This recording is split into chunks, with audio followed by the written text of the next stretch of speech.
$707,381 was the total in the end. Music, it's unbelievable, puts us in a great position for the upcoming years. I wish to express my gratitude to everyone. It began as a crazy wager by a teenager and evolved into a monster that spews gold. Although Parker Schnabel's mine in Alaska had always been fruitful, his most recent find was extraordinary. Everything else becomes a trivial detail when the ground is good. I'll mine for the benefit of the ground. Once the enormity of the discovery was confirmed, he made an unexpected call. Turn everything off. I firmly believe that the facility should be shut down. This one choice set off a flurry of conjecture as the worth of the treasure he was concealing skyrocketed to almost $80 million. The crazy wager of the youngsters. Parker immediately demonstrated his deadly seriousness. His familial name wasn't the only one he used. He risked his personal finances. He leased a fresh piece of property by investing a cool $100,000 of his own money. You purchased Gold Run, a mile of ground on sulfur, and 3 miles of Gold Run that butt up to our property. Did you purchase the entire thing or just the dirt? The entire business. $2.5 million is the purchase price. We certainly suffer a little from a cash basis, but I've accepted the debt. Bankruptcy is always an option. Mitch, I understand. He was wagering his whole future on this assertion. The sheer weight on his shoulders is frequently forgotten. He wasn't merely looking for a few nuggets or to fill his grandfather's boots. In one of the world's most well-known and cutthroat mining zones, he was aiming for a huge gold total. He was aware that he needed to be faster and smarter than everyone else in order to realize this dream. The youthful prodigy made a daring strategic choice that would define his entire season, leaving many seasoned miners perplexed. When it came to the particular difficulties of Alaska, he made the decision to divide his crew, the majority of whom were novices, into 2 whole different squads. His operation would have to fight a war on 2 fronts as a result of this decision, which would alter everything. While one crew fought valiantly to pay for the present, the other would search for the future. Now, his entire future and his family's legacy depended on one bold gamble. However, the terrifying race against nature that was about to start was beyond anyone's prediction. In these drift hailings, we performed a number of pans. In order to have a stockpile of hay ready to go when the plant arrives, I was thinking that we would first just begin moving these back to the yard. With his crew split in 2, Parker's ambitious Alaskan experiment got underway. The 2 teams faced completely different types of pressure and operated in completely different environments. The Wolf Cut crew was the name given to the first group. Pure exploration and arduous preparation were the goals of their expedition. They were directed to a brand new, unexplored area of the claim, a section of unmined virgin earth. They fought a protracted, grueling battle against the ground on a regular basis. Every day, enormous bulldozers pushed aside mountains of frozen dirt, while enormous excavators tore away at the top layer. The soul-crushing monotony of this profession is something that many people fail to comprehend. Not a speck of gold was being found. The predicament we're in involves a lot of work and unreasonable demands from a boss who, enjoys setting unreasonable standards. They had 30 vertical feet to scrape down, removing layers of frozen muck in order to reveal the pay soil layer to the Arctic light, which is feeble. In the Yukon, time and temperature are your constant enemies. You cannot run the ground through the wash plant and extract the gold if it is not thawed. There was a tense mixture of growing fear and hope among the Wolf Cut crew. The operation lost thousands of dollars in fuel and labor. Every day they dug up earth without discovering any color. The Drift Cut team, however, was experiencing a completely other kind of heat on the opposite side of the enormous claim. Their work was the complete opposite of the Wolf Cut, and they were led by Mitch and Tyson, Parker's trusted foremen. Waiting for the earth to thaw was not an option. To keep the lights on for the entire operation, they had to find gold, and they had to find it quickly. With their eyes searching for that telltale gleam of yellow, they painstakingly combed over every inch of their assigned area, continuously panning samples of dirt. There's a reason it's called permafrost, because it's frozen forever. We would really benefit from at least 4 hours of temperatures over 35 degrees. Warm weather is what we need. attempting to simultaneously keep up with slewing and stripping. The issue, though, is that we're already using a large portion of our workforce to simply try to keep the facility supplied. Mining is a peculiar activity. You might be so close to a fortune and not even realize it. After digging a test hole and finding nothing, they would unexpectedly hit a rich pocket by moving the excavator 10 feet to the left. The game was a high-stakes, tense game of geological hide-and-seek. The question became louder with each dollar spent, and the pressure increased as the weeks stretched into a month. Was Parker a fool who had staked everything on sand, or a genius? The solution, which was buried 30 feet beneath the ice, had the potential to alter everything. The whole operation was so tense that it reached a breaking point. Parker was a whirlwind of activity as he drove his truck back and forth between the two locations, monitoring the progress of his split crews. He was handling the enormous expenses of payroll, maintenance, gasoline, and equipment. Running a multi-million-dollar business as a teenager was extremely stressful. There is a lot more slew breadth on this wife plant, therefore that should boost our yardage and assist us in completing all of the tasks required of us here at Dominion, including the money pit. Choosing an unproven option this late in the season is a bit of a risk, but we'll take the chance. A reality that is frequently missed in the show's dramatic highlights. No longer was he merely a child. He served as the CEO of a sophisticated, financially unstable company that was on the verge of collapse.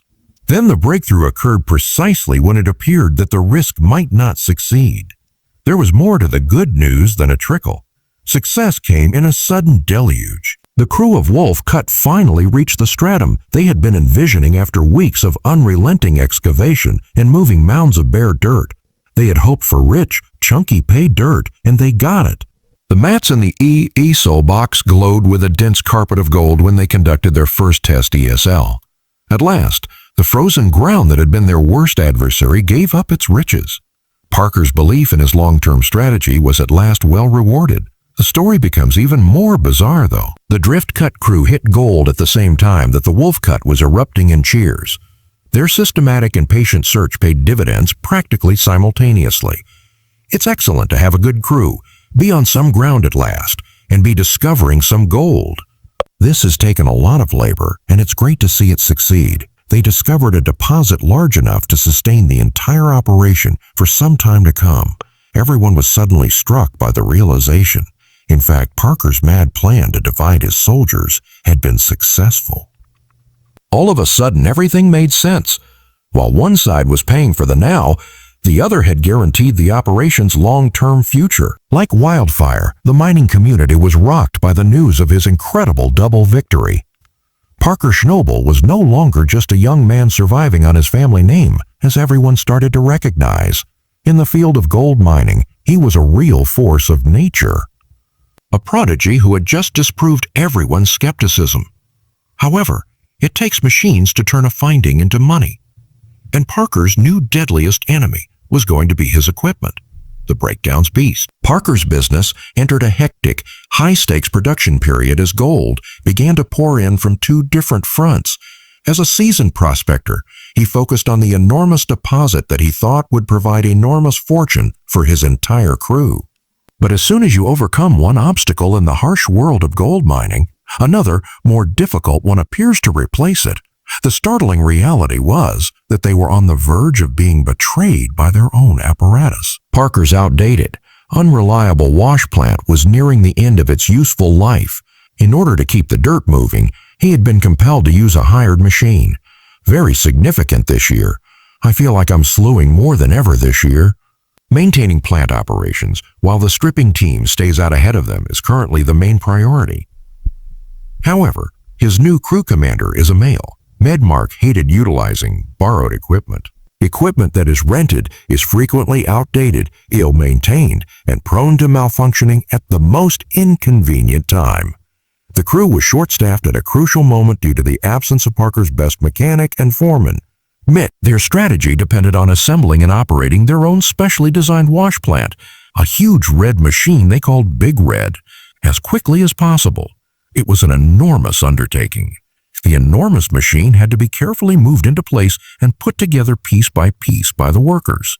In one heart-stopping scene, They gently maneuvered a massive metal tube using chains and excavators. The tailings conveyor into the exact location it needs.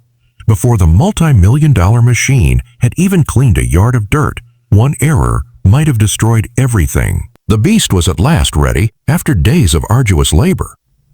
Parker's choice at this point made it clear how much was at stake. I really believe that we should shut down the facility and concentrate just on stripping and thawing. We'll just have to battle it throughout the season, but with this much space, I doubt we'll be able to finish it all by the end of the year if we shut down the plant. You see, we concentrate on our stripping and don't put the brakes on the slewing. He gave the order to completely shut down the location where the gold was discovered. He secured the gates, thereby isolating his thoughts from the external environment. This power play was intended to safeguard his find and free his workers from outside distractions and inquisitive eyes, so they could concentrate entirely on collecting the gold. The facility was a fully functional industrial complex 2 years after it was first put up. They were prepared to release their equipment after clearing almost a mile of terrain. The objective was to extract 1 ounce of gold for each hour of running. Even though their first weigh in at 13.80 fell just short of their goal, the little pile of metal was still worth more than $23,000. Finding the next location to bring a large enterprise is, in my opinion, the main motivator behind this. Is to demonstrate that, well, there are still 10, 20, 30, or whatever thousand ounces to complete. It was a great beginning and an indication of the vast wealth that was just waiting to be discovered. However, the crew was pushed to the brink as the mechanical problems increased in tandem with the gold totals. That initial weigh-in success was only a taste of things to come. As the crew settled into a groove, the gold started to accumulate at a startling pace. Finding gold is a common topic, but Parker's group was operating on a different planet. They had 3 pans so full of gold during one cleanup that they were hardly able to lift them. They weighed an incredible 253 after one incredibly fruitful day. 8-0. They weren't simply mining, as they made almost $820,000 in a single day. They were essentially creating money. Their running total at that stage of the season was an astounding 7,381 ounces. Parker, who has always been renowned for his devotion to his squad, made the decision to honor them in a way that shocked the neighborhood. He surprised his crew by giving each Corps member a bonus of $122,000 in raw gold. It demonstrated his faith in group achievement. You know, it took everyone here, and it's a great accomplishment. I simply wanted to say how much I appreciate all of your hard work. However, just as everything appeared to be going smoothly, catastrophe struck once more. Rocks started to jam the equipment. Big Red's brand new screen had ripped, letting huge boulders clog the mechanism. They weren't merely being slowed down by the bottlenecks. Every time the machine choked, they might lose gold. After Big Red was permanently fixed, it was time to discover its full potential.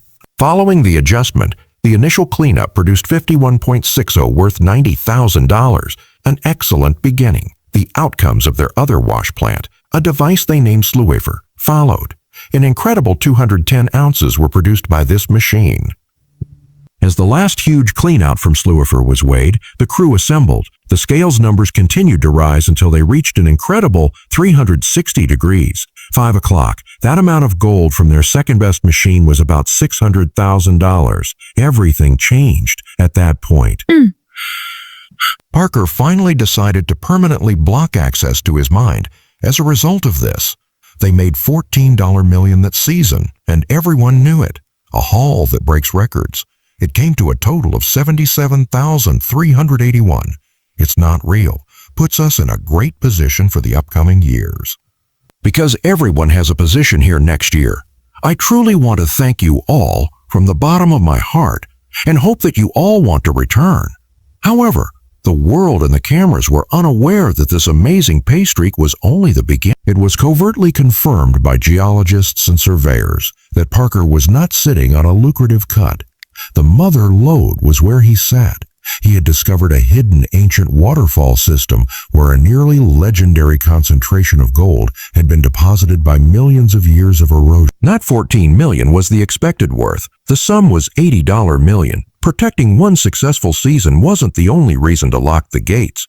It has to do with safeguarding a generation's wealth, an enormous secret that could destroy the Klondike as a whole. I appreciate you finishing this. The setup is good. Although there will always be a few kinks to iron out, I enjoy the plant thus far. It is an amazing tale of success to see Parker Schnabel and his team raise almost $14 million. However, the plot that is seen on TV is never the complete story in a popular television series like Gold Rush. Devoted admirers examine every scene in the shadowy corners of the internet, and their debates have given rise to some crazy notions about what's actually happening when the cameras stop. These rumors were further stoked by the $80 million discovery. Fans refer to the producer's gold as one of the most persistent rumors.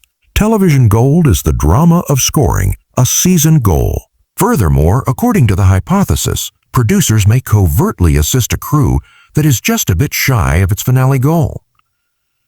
The objective is to give viewers a more satisfactory conclusion by adding a modest quantity of gold to a final weigh-in. Although it's a sensational charge, some fans wonder if all of the flakes on the scales actually originated from the Earth that season. Another theory explores the intricate land transactions. Our neighbor lives next door. A few weeks ago, he came to me and wanted to sell his property. I've been talking to him about buying him out, and today I inked a deal. Really? Yes. I take it you purchase gold?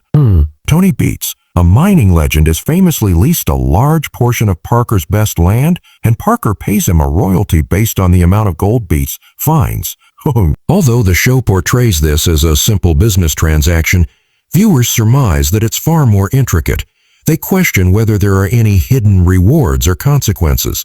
If Parker mines more than a particular quantity, does he receive a royalty discount? Or, as he has occasionally suggested, does the rate soar until it is nearly difficult to make money? Some even think that their rivalry on film is only for show, a performance that subtly advantages their arrangement while enhancing both of their brands. Parker closed the door to millions of dollars in gold, but was he keeping an even greater secret from the world? Or was he merely trying to keep competitors out? Tell us what you think in the comments section below, and like and subscribe.